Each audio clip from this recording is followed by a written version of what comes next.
Hello friends, तो कैसे हो आप सब। Welcome back to this amazing MCQ series जिसको हमने शुरू किया है। इसका एक पार्ट हमने ऑलरेडी डिस्कस किया है, ठीक है, जो कि अकाउंटेंसी पे था। और जिसने वो नहीं देखा है कोई बात नहीं, उसकी लिंक मैं डिस्क्रिप्शन में डाल दूंगा। आज का जो ये लेक्चर है ये बहुत ही इंपॉर्टेंट रहने वाला है, क्योंकि इसमें हम यूनियन बजट 2021-2022 को डिस्कस करने वाले हैं, ठीक है। तो ये इम्पॉर्टेंट इसलिए है क्योंकि एक तो आपका इससे मतलब करंट अफेयर का पार्ट जो है वो भी आपका कवर हो जाएगा। दूसरा जो कि इकोनॉमिक्स में आपके टॉपिक्स हैं, फिस्कल एंड मॉनेटरी पॉलिसी, वो भी आपका कवर हो जाएगा, क्योंकि अब जेकेएस भी वो मतलब वो डेफिनेशन वाले क्वेश्चन नहीं पूछने वाला है, ठीक है, वो स्टैंडर्ड क्वेश्चन पूछने वाला है। इसलिए हमने स्टैंडर्ड एमसीक्यूज आपके लिए लाए हैं, ठीक है। तो ये हमारा दूसरा पार्ट इस एमसीक्यू सीरीज का रहने वाला है, ठीक है, जो कि मैंने कल ही बताया, ठीक है। तो हमारा पहला क्वेश्चन है, अकॉर्डिंग टू आर्टिकल 112, सर ये क्या डायरेक्ट आप एमसीक्यू पे गए। आपने तो बताया ही नहीं बजट क्या होता है। हमें बजट पे एमसीक्यूज करने हैं तो हमें पता तो होनी चाहिए बजट क्या होता है। ये तो अच्छा सर नहीं हुआ, हाँ ये तो अच्छा सर नहीं हुआ, इसलिए हम देखते हैं बजट क्या होता है। देखो बजट क्या होता है। बजट इज नथिंग बट ये एस्टिमेशन होता है गवर्नमेंट का। सर किस चीज़ का एस्टिमेशन होता है। एस्टिमेशन मतलब अंदाज़ा। ये एस्टिमेशन होता है एक्सपेंसेस एंड रेवेन्यू का। बस it is the estimation of expenses and revenues of the government for the financial year जो होगा, ठीक है। Sir revenue and expenses, sir revenue कहाँ से मिलेगा रेवेन्यू गवर्नमेंट को, और किस चीज़ पे एक्सपेंसेस करने हैं गवर्नमेंट को। देखो गवर्नमेंट टैक्सेस तो लेती है, हाँ बिल्कुल लेती है, तो वो होता है हमारा रेवेन्यू गवर्नमेंट, वो होता है रेवेन्यू गवर्नमेंट के लिए। ऐसे ही एक्सपेंसेस गवर्नमेंट रोड्स कंस्ट्रक्ट करती है, गवर्नमेंट ब्रिजेस कंस्ट्रक्ट करते हैं, और भी प्रोजेक्ट होते हैं गवर्नमेंट के जिन पे वो एक्सपेंसेस करते हैं, तो वो होते हैं एक्सपेंसेस। इन्हीं का एस्टिमेशन लगाना कि कितना एक्सपेंस होगा, कितना रेवेन्यू हमें मिलेगा, उसको कहते हैं हम बजट, ठीक है, उसको कहते हैं बजट। सर क्या इस बजट के टाइप्स हैं। हाँ बिल्कुल, इस बजट के टाइप्स भी हैं। इसके 3 टाइप्स हैं। पहला है हमारा बैलेंस्ड बजट, दूसरा है हमारा डेफिसिट बजट, तीसरा है हमारा सरप्लस बजट, ठीक है। Deficit budget, sir balanced budget क्या होता है। बैलेंस्ड बजट वो बजट होता है अगर अगर ये जो एक्सपेक्टेड एक्सपेंसेस है ना, एस्टिमेशन में एक्सपेंस एक्सपेक्टेड एक्सपेंसेस जो है अगर वो बराबर हुए ना एक्सपेक्टेड रेवेन्यू के, तो उसको कहते हैं बैलेंस्ड बजट, ठीक है। अब अगर एक्सपेक्टेड रेवेन्यू एक्सीड हो गया, यानी रेवेन्यू ज़्यादा मिल गया गवर्नमेंट को, देन एक्सपेक्टेड एक्सपेंसेस, उसको हम कहते हैं सरप्लस बजट, ठीक है। ऐसे ही अगर एक्सपेक्टेड एक्सपेंसेस ज़्यादा हो गए एक्सपेक्टेड रेवेन्यू से, यानी गवर्नमेंट ने ज़्यादा खर्चा किया, उसको कहते हैं हम बजट डेफिसिट। हो गए 3, हम कहते हैं ना डेफिसिट फाइनेंसिंग। फिर क्या करती है गवर्नमेंट डेफिसिट, इस बजट को फाइनेंस करने के लिए वो फिर लोन लेती है, वो एक अलग मसला है, वो हम डिस्कस करेंगे जब आएगा, ठीक है। तो हो गया, बजट आ गया समझ। हाँ सर, हाँ सर बिल्कुल बजट आ गया समझ। सर फिर ये लेडी कौन है यहाँ पे, ये कौन है। देखो बजट जो है इसको प्रेजेंट करता है या करती है फाइनेंस मिनिस्टर, हाँ जो होगा, ठीक है, यहाँ होगी। देखो आज कौन है फाइनेंस मिनिस्टर, वो है निर्मला सीतारामन। तो इन्होंने बजट 2021 को प्रेजेंट किया था। सर किस डेट को प्रेजेंट किया था। इन्होंने 1 फरवरी 2021 को बजट को प्रेजेंट किया था, ठीक है। इन्होंने अभी तक 3 बजट प्रेजेंट किए हैं, 2019, 20 एंड 21, ठीक है। सर क्या ये हमेशा 1 फरवरी को बजट प्रेजेंट किया जाता था, नहीं। 2017 तक इसको लास्ट डे ऑफ फरवरी को प्रेजेंट किया जाता था, फिर इसको चेंज किया गया, अब फर्स्ट डे ऑफ फरवरी को प्रेजेंट किया जाता है, ठीक है। क्लियर हुआ। हाँ सर।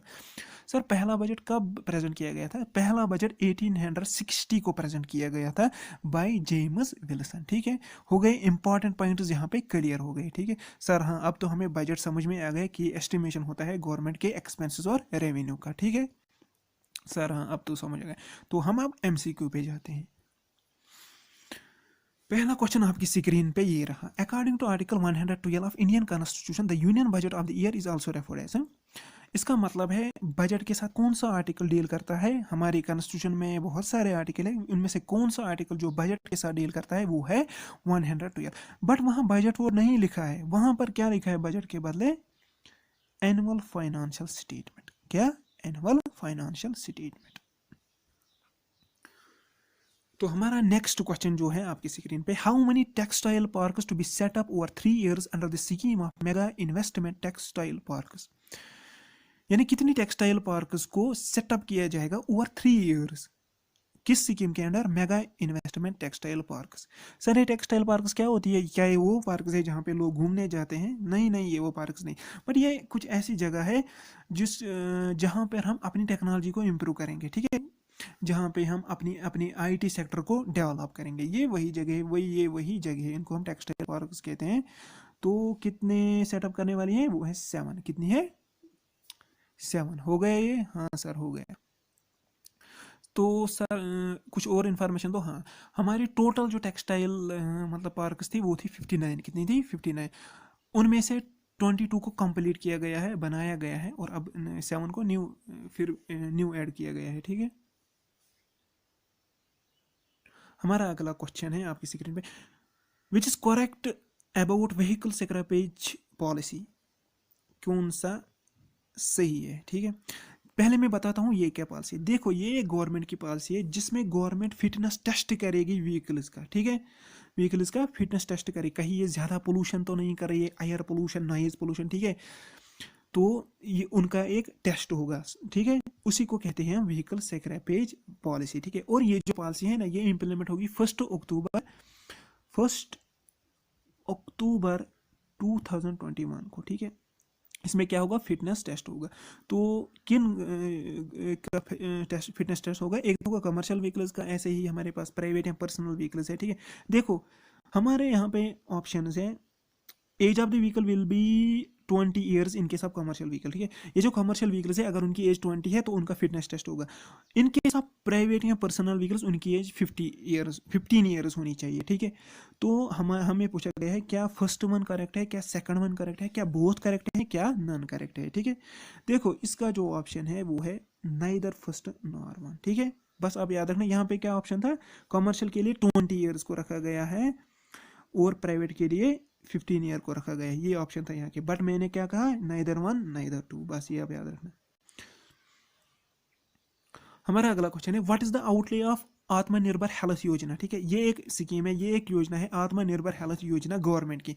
तो इसके लिए इसको कितना फंड मिला है, ठीक है, इसको कितना फंड मिला है इन फाइनेंशियल 2021-22 कितना मिला है, ठीक है। तो इसको जो मिला है वो मिला है हमारा ऑप्शन नंबर 2, 64,180 करोड़, ठीक है। और इस फंड इस अमाउंट को कितने सालों तक स्प्रेड किया जाएगा? ओवर 6 ईयर्स के लिए, ठीक है। हमारा अगला क्वेश्चन है, what is the outlay of the Jal Jeevan mission of to cover houses and to be implemented over 5 years, ठीक है। देखो जल जीवन मिशन या जल जीवन स्कीम, ये एक स्कीम है, इसको कितना फंड मिला है, इसको कितना, इसके लिए कितना रखा गया है, ठीक है, इस बजट में, ठीक है। देखो कितना रखा गया है, इसको रखा गया है 1.87 लाख करोड़। कितना रखा गया है? 1.87। सर जल जीवन स्कीम ये कौन सी स्कीम है? देखो ये एक ऐसी स्कीम है जिसमें गवर्नमेंट का मोटिव जो है वो हर एक होम तक टैप कनेक्शन पहुंचाना है, यानी वाटर पहुंचाना है, ठीक है। ये एक ऐसी स्कीम है, इसको 2019 में शुरू किया गया था और 2024 तक है, यानी 5 ईयर्स के लिए ये है, ठीक है। हमारा अगला क्वेश्चन है, which new body will be introduced to facilitate financing greenfield infrastructure projects? देखो greenfield होता है ना, green means new, ये कुछ ऐसे प्रोजेक्ट हैं, ये न्यू मतलब ये न्यू प्रोजेक्ट है, उनको फाइनेंस करने के लिए किस बॉडी को इंट्रोड्यूस किया गया है या किया जाएगा? तो वो है डेवलपमेंट फाइनेंस इंस्टीट्यूशन, यानी DFI। इस बॉडी को बनाया जाएगा to facilitate finance of greenfield infrastructure projects, ठीक है, यानी न्यू प्रोजेक्ट जो हैं, ठीक है। हमारा अगला क्वेश्चन है, स्वच्छ Bharat mission 2 was launched with N outlay of, स्वच्छ भारत मिशन, स्वच्छ भारत स्कीम जो है उसके लिए कितना फंड रखा गया है, ठीक है। तो वो है स्वच्छ भारत मिशन कौन सी स्कीम है? ये रिलेटेड टू साफ सफाई है, ठीक है। तो वो है 1.42 लाख करोड़, ठीक है। हमारा अगला क्वेश्चन यहाँ पे है, प्रोडक्शन लिंक्ड इंसेंटिव स्कीम यानी PLI for large scale electronic manufacturing service, the purpose of providing incentives to home. देखो PLI production linked incentive scheme एक स्कीम है जिसमें इंसेंटिव्स मिलेंगे, किन को मिलेंगे? क्या सेलर्स को मिलेंगे क्या, बायर्स को मिलेंगे क्या, प्रोड्यूसर्स को मिलेंगे। तो इस स्कीम के थ्रू कुछ इंसेंटिव्स मिलेंगे किनको, प्रोड्यूसर्स को, यानी जो प्रोडक्शन करते हैं इलेक्ट्रॉनिक गैजेट्स का, ठीक है, उनको इंसेंटिव्स मिलेंगे ताकि वो ज़्यादा से ज़्यादा ये करे, प्रोडक्शन करे, ठीक है, इस स्कीम के थ्रू, ठीक है। हमारा अगला क्वेश्चन है, how much has been allocated for further funds for कोविड-19 वैक्सीन, ठीक है। देखो इंडिया ने ऑलरेडी 2 वैक्सीन बनाए हैं, ठीक है, कोवैक्सीन और कोविशील्ड, ठीक है। अब क्या किया गया है, फर्दर फंड किया गया है इन वैक्सीन के लिए, ताकि ज़्यादा से ज़्यादा वैक्सीन बने और न्यू वैक्सीन बने, ठीक है। इनके लिए कितना फंड रखा गया है, तो वो है हमारा ₹3,500 करोड़। कितने हैं? 3,500 करोड़, ठीक है। हमारा अगला क्वेश्चन है, pneumococcal vaccine are vaccine against which of the following. Pneumococcal vaccine जो वैक्सीन है ये किसके अगेंस्ट है, ठीक है, निमोनिया, मेनिनजाइटिस, सेप्सिस या ऑल। तो हमारा जो ऑप्शन है वो है हमारा ऑल, ठीक है, ये ऑल के लिए।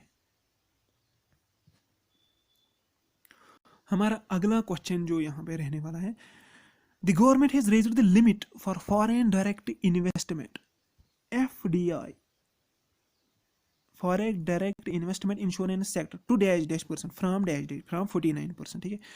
यानी फॉरेन डायरेक्ट इन्वेस्टमेंट का मतलब क्या होता है सर? इसका मतलब होता है जो फॉरेन की कंपनीज होती है ना, वो यहाँ की कंपनीज में इन्वेस्ट करते हैं, यहाँ के प्रोजेक्ट्स में इन्वेस्ट करते हैं, फिर उनको प्रॉफिट मिलता है।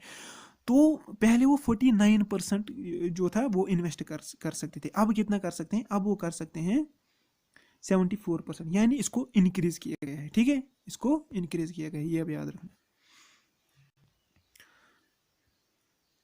अगला क्वेश्चन जो है यहाँ पे, a seaweed park is also being planned in which state. एक सीवीड पार्क को भी बनाया जाएगा, कहाँ पे? सीवीड पार्क क्या होती है? ये एक ऐसी पार्क होती है जो कि कोस्टल लाइन के नज़दीक होती है, वहाँ की वेजिटेशन को प्रिजर्व करने के लिए, क्योंकि उनका मेडिसिनल वैल्यू होता है। आल्सो क्या होता है, एम्प्लॉयमेंट जनरेशन होगी, ठीक है, इन पार्क्स के बनाने से। तो इसको कहाँ पे बनाया जाएगा, तो वो है तमिलनाडु, वो है तमिलनाडु। देखो इंडिया की फर्स्ट डॉग पार्क भी एस्टेब्लिश की गई है, वो कहाँ पे है, वो है चंडीगढ़ में। कहाँ पे है? चंडीगढ़ में, आप याद रखना। हमारा अगला क्वेश्चन है, social security benefits to be extended to which of the following. Social security benefits ये किन को मिलेंगे, हैं, इनको एक्सटेंड किया गया है किन किन के लिए, ठीक है, गिग वर्कर्स के लिए, क्या प्लेटफॉर्म वर्कर्स के लिए, क्या बोथ या नॉन?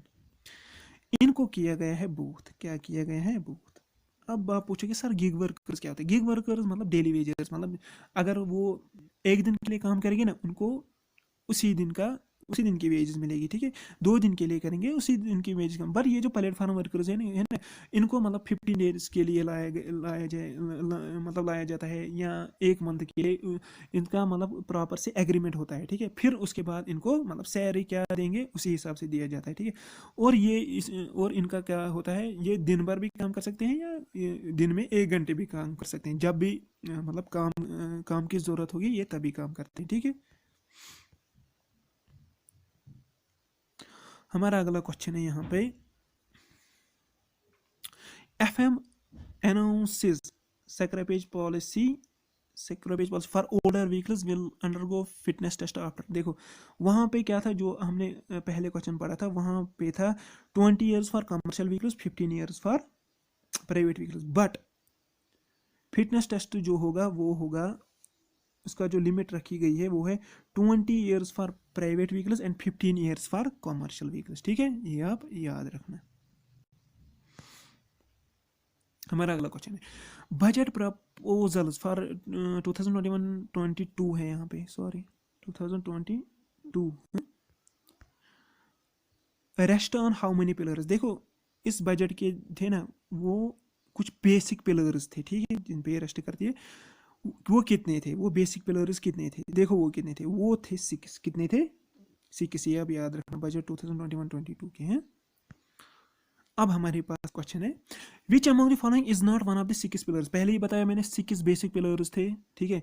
तो इनमें से इसका मतलब है इनमें से एक नहीं है, 3 है उनमें से। देखो पहला है हमारे पास हेल्थ एंड वेलबींग, ये था। Physical and financial capital and infrastructure, ये भी है। Minimum government and maximum governance, ये भी है। तो इसका जो आंसर है वो है एजुकेशन फॉर ऑल, ठीक है। यानी इन चारों में से 3 है, 3 बेसिक पिलर्स है। एक नहीं है, और तीन कौन है सर, वो भी मैं आपको बता दूंगा। एक है inclusive development for aspirational India, दूसरा है रेनविगोरेटिंग ह्यूमन कैपिटल, तीसरा है इनोवेशन एंड रिसर्च डेवलपमेंट। ठीक है, ये थे हो गए हमारे 6। हमारा अगला क्वेश्चन जो है आपकी स्क्रीन पे, फाइनेंशियल ईयर 2020 यानी 2021-22 कैपिटल एक्सपेंडिचर जो है is increased by what percentage against financial year 2020-21। ठीक है, यानी कैपिटल एक्सपेंडिचर को इंक्रीज किया गया है, यानी कैपिटल के लिए एक्सपेंडिचर, कैपिटल क्रिएशन के लिए एक्सपेंडिचर को इंक्रीज किया जाएगा। ठीक है, बाय व्हाट परसेंटेज, तो वो है हमारा 34.5%। कितना है, कितना है 34.5%, जो कि बनता है 5.5 लाख करोड़। ठीक है, rupees 2 lakh will be provided for to states and autonomous bodies. ठीक है, ये आप नोट करना।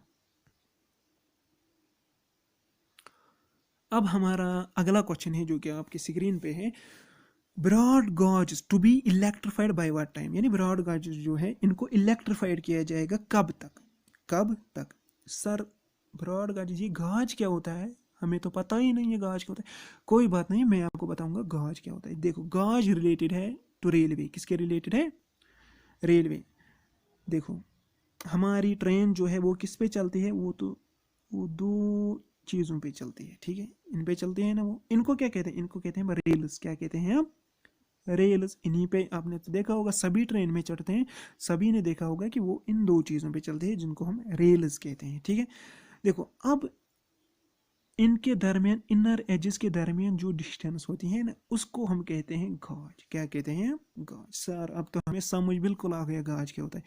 अब देखो, अब मसला क्या होता है, हमें 3 टाइप्स के गॉजेस होते हैं, 3 टाइप्स के गॉजेस होते हैं। वो किस पे डिपेंड करेगा, देखो कहीं पे क्या होगा, ये दो रेल्स नज़दीक हो सकते हैं, कहीं पे क्या होगा, ये दो रेल्स दूर हो सकते हैं। इस हिसाब से हमारे पास 3 गॉजेस है। कितने हैं, 3 गॉजेस। एक तो हुआ ब्रॉड गॉज। ठीक है, यानी वो आपस में बहुत दूर होंगे। नैरो गॉज यानी नज़दीक होंगे। तो मीटर गॉज, ठीक है, मीटर यानी 1 मीटर। ठीक है, ये 3 टाइप्स के गॉजेस होते हैं। और एक बात, ये जो नैरो गॉज होता है ना, ये कहाँ पे प्रोवाइड करते हैं सर, ये हिली एरियाज में प्रोवाइड करते हैं। कहाँ पे, हिली एरियाज में। ठीक है, तो ये रेलवे इंजीनियरिंग में आता है, यहाँ पे इतना काफ़ी है। ठीक है, अब अगर कभी मैंने रेलवे इंजीनियरिंग पढ़ाई तो मैं वहाँ पे बताऊँगा। तो कब तक इनको इलेक्ट्रीफाई किया जाएगा, वो है दिसंबर 2023 तक। कहाँ तक, 2023 तक। तो ये रहा अगला क्वेश्चन आपकी स्क्रीन पे। एफएम यानी finance minister has announced which energy mission to be launched in 2021-22। ठीक है, किस एनर्जी मिशन को एफएम ने अनाउंस किया कि लॉन्च करेगी। ठीक है, तो वो है हमारा, देखो हमारे पास है oxygen energy mission, methane energy mission, hydrogen energy mission, nitrogen energy mission. तो वो है हाइड्रोजन एनर्जी मिशन, बहुत ही इफिशिएंट फ्यूल होता है। ठीक है, तो अगर ये मिशन कामयाब हुआ, इससे क्या होगा, मतलब पोल्यूशन वोल्यूशन कम होगी। ठीक है, आल्सो इफिशिएंट, मैंने पहले ही बताया इफिशिएंट फ्यूल है। हमारा अगला क्वेश्चन है, FM Nirmala Sitharaman propose to setup an ARC it is made for. ARC किसी कोई एआरसी चीज़ है, इसको सेटअप किया जाएगा, किसके लिए सेटअप किया जाएगा। ठीक है, पहले सर एआरसी तो पता ही नहीं है क्या होता है। हाँ मैं बताता हूँ एआरसी क्या होता है। एआरसी मीन्स एसेट रिकंस्ट्रक्शन और रिकवरी कंपनी। ठीक है, यानी एसेट जो हमारे पास है उसको मैनेज करना, इन शॉर्ट एसेट को मैनेज करना। ठीक है, तो किस एसेट को, एसेट क्या होता है सर, एसेट वो होता है जिससे हमें कल को फायदा मिले, जिससे हमें कल को फायदा मिले, उसको हम एसेट कहते हैं, उसको हम एसेट कहते हैं। जैसे कोई किसी को कंप्यूटर का शॉप है, अगर वो कंप्यूटर खरीदेगा ना, बेचने के लिए नहीं, मतलब किसी ये जो पोस्टेड एक्स्ट्रा, तो क्या होता है, अगर किसी को कंप्यूटर का शॉप है, अगर वो बेचने के लिए, उसको हम गुड्स कहेंगे। अगर उसको यूज़ करने के लिए वो लाएगा, मतलब कल को उसको फ़ायदा होगा, उसको हम एसेट कहेंगे, उसको हम एसेट कहते हैं। तो किस एसेट की रिकवरी या रिकंस्ट्रक्शन या मैनेजमेंट के लिए इसको सेटअप किया जाएगा, वो है bad loan management, bad loans management. ठीक है, सॉरी, बैड लोन्स मैनेजमेंट। देखो लोन देना भी एक एसेट है, क्योंकि इससे क्या होता है, बाद में इंटरेस्ट मिलता है, इसलिए इसको एसेट में काउंट करते हैं। ठीक है, हमारा अगला क्वेश्चन है, government to notify which body as the regulator for gold exchange, यानी गोल्ड एक्सचेंज के रेगुलेट करने को कौन सी बॉडी, मतलब ये जो गोल्ड एक्सचेंज है ना, उसको रेगुलेट करने के लिए किस बॉडी को, मतलब कौन सी बॉडी उसको रेगुलेट करेगी गोल्ड एक्सचेंज को, ठीक है। देखो हमारे पास है सेबी है पहला ऑप्शन, दूसरा है आरबीआई, तीसरा है डिपार्टमेंट ऑफ फाइनेंस, चौथा है आल ऑफ द अबव। पहले मैं बताता हूँ सेबी। सेबी मतलब securities exchange board of India, हो गया सर। ये क्या करता है, ये मतलब शेयर्स जो होते हैं, सिक्योरिटी जो होते हैं, उनको रेगुलेट करता है, ठीक है। हाँ सर, आगे सर। दूसरा है आरबीआई। आरबीआई क्या करता है, ये बैंक्स को रेगुलेट करता है, बैंक्स को, फॉर एग्जाम्पल हमारे जो बैंक्स होते हैं उनको रेगुलेट करते हैं, उनको आरबीआई रेगुलेट करता है। कैसे रेगुलेट करता है वो तो आपने आरबीआई पर, वो तो आपने आरबीआई पढ़ा होगा कि वो अपने ये रेट्स को मतलब इंक्रीज डिक्रीज करता है, उसकी वजह उससे ये मतलब ये इनको बैंक्स को रेगुलेट करता है, ठीक है। वो एसएलआर होता है, वो आप पढ़ोगे इकोनॉमिक्स में है, रोल ऑफ आरबीआई, ठीक है। तो इसका काम क्या होता है, ये बैंक्स को क्या करता है, रेगुलेट करता है। सेबी क्या करता है, शेयर सिक्योरिटीज को रेगुलेट करता है। बट सेबी को अब और एक काम दिया गया, और एक चीज को इसको रेगुलेट करना है, वो है गोल्ड एक्सचेंज को। किसको, गोल्ड एक्सचेंज को। तो इसका जो ऑप्शन रहने वाला है वो है हमारा सेबी। क्या है, सेबी। थोड़ा थक जाता है इंसान।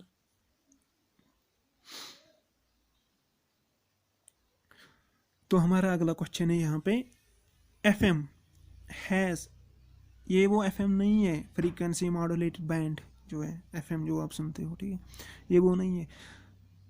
एएम क्या होता है, एम्पलीट्यूड मॉड्यूलेटेड बैंड, ठीक है।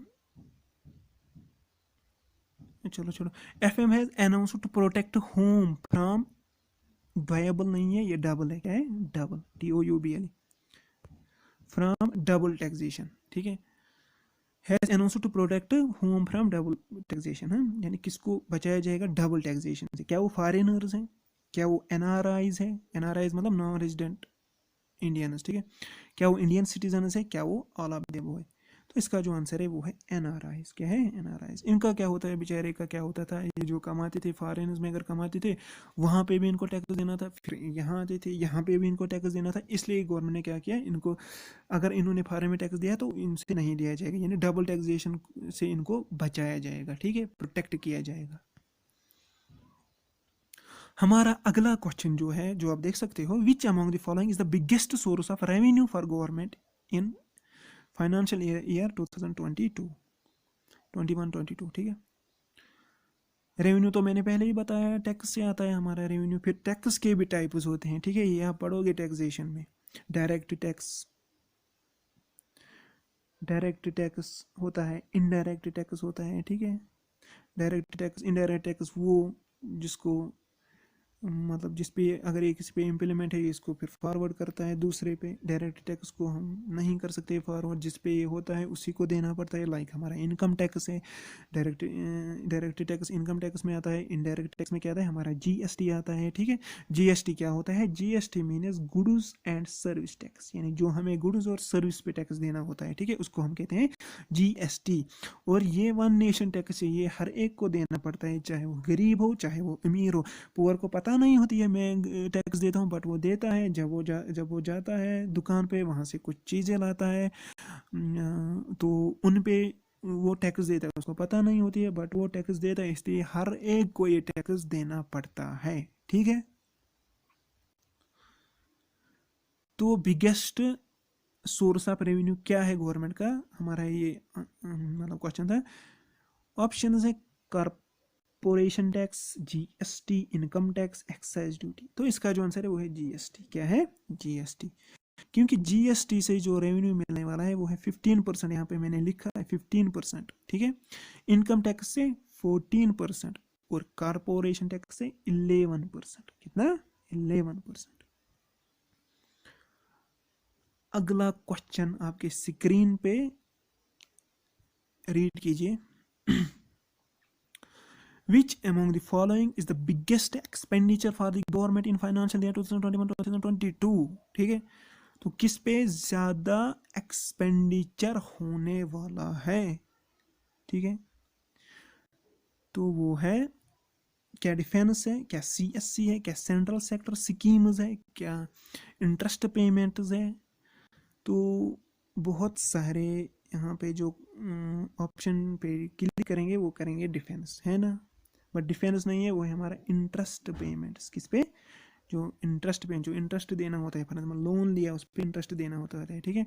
लोन क्यों गवर्नमेंट लेती है, कैसे लेती है, अपना पब्लिक बोरोइंग करती है ऐसे ही, मतलब कभी कभी वर्ल्ड बैंक से भी लोन ले सकती है गवर्नमेंट, ठीक है।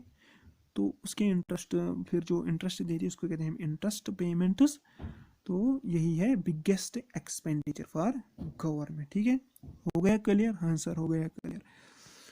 So thanks for watching this amazing MCQ series. So you are requested to subscribe this channel so that आपको नोटिफिकेशन, लेटेस्ट नोटिफिकेशन मिलती रहे, ठीक है।